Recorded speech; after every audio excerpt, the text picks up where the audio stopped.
SEO, organic content, everything. There was a blog on the website. I shut it down. It was really not driving any traffic that I could see. It wasn't really integrated in the website. It was kind of like a subdomain WordPress site. It Hmm. just wasn't really doing anything. But we've identified a few areas, some of our like category pages. I don't necessarily want to put, 2 pages of content on there, but having something that's a more detailed version of that that would rank for some of those keywords that, are a large category where we have dozens or hundreds of products. So my wife is actually she's an English major, so Oh, she's a much perfect. better writer than I. So she's going to be the one probably starting on some of that stuff, but I know that that's the long-term strategy. That's not going to, hopefully with our domain name being 18 years old, it will rank fairly quickly.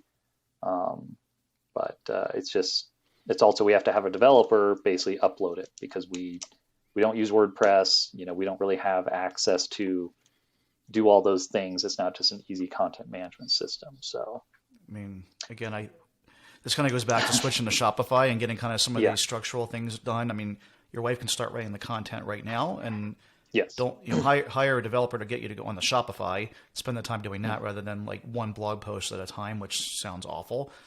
yes, And then once you're on Shopify, you can post all the blog posts yourself. We've had a lot of luck with SEO over the years, and this is my background. I'm a big advocate of writing content. It depends on the niche. So anyone out there listening, always make sure you're in the right niche. You're writing about the right yeah, things. You have the right type of products, because this doesn't work for everything. But like for coloring, for instance, it worked incredibly well. It works really well for ice wraps as well. We rank for all kinds of stuff like best knee ice wrap and how to solve like back pain and all kinds of stuff above, like we rank above Healthline and WebMD for a lot of stuff, and we get quite a bit of a traffic and sell products from that. Same thing with tactical. We're working hard on ranking more there and getting more traffic there.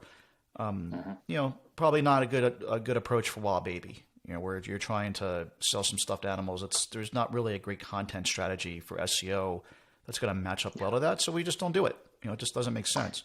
But for you, it makes a lot of sense. Like there's yeah. There's tons of stuff out a there. lot of informational things. You Hmm. can go super deep. I mean, you have entire books written on a single saint, and so it's like, well, trying to compress that down into a 1,000 words, 500 words, 2,000 words, something to, hey, here's all these different products we have that are associated with this thing Yeah.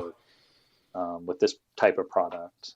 So I see a huge opportunity there, and we already do get a fair amount of organic traffic, but it's just um, it's with so many products, it's very hit or miss with the product descriptions, whereas some are 2 or 3 paragraphs long and lots of good information, and others are blank Yeah. or 3 words. So I mean, again, this is a long-term, as you said, long-term project, but I'd start writing the content and I'd save releasing it for when you're on Shopify or another platform. It might be BigCommerce. You decide it's better, or something that's an industry standard platform yeah, that is hosted that you can get.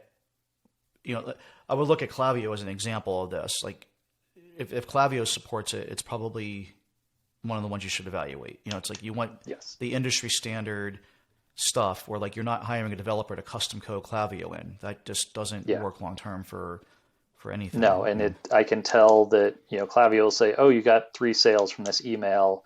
It's like, well, we put this product in the email. I saw 10 of those come through today. I know that they all came through from that email. It's Yeah, just not that's not tracking it properly. registering it. Yeah.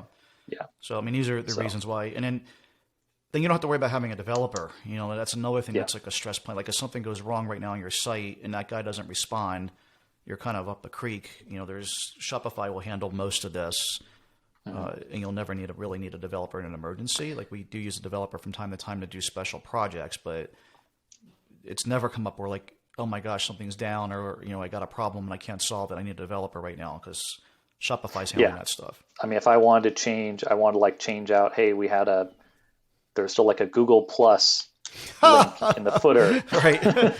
It's like that hasn't existed since the day it started. Yep. It was obsolete from day Yeah. one, but it's like, well, but we don't have an Instagram, which our Instagram account is not a social media is not a huge push for us. But it's like, well, we should probably have a link to Instagram instead of Google Plus. It's like, had to pay a developer to go in Yeah. there I mean, and this is change that stuff out. So this is why I advocate even more for get yourself on Shopify or one of the do other you have platforms. any recommendations for someone to do that? Because I mean, that would probably include a total site redesign. Yeah. I mean, when I looked through, I found a few things where it was like, oh, $500, $1,000 to do the transition from, the platform we're on to Shopify.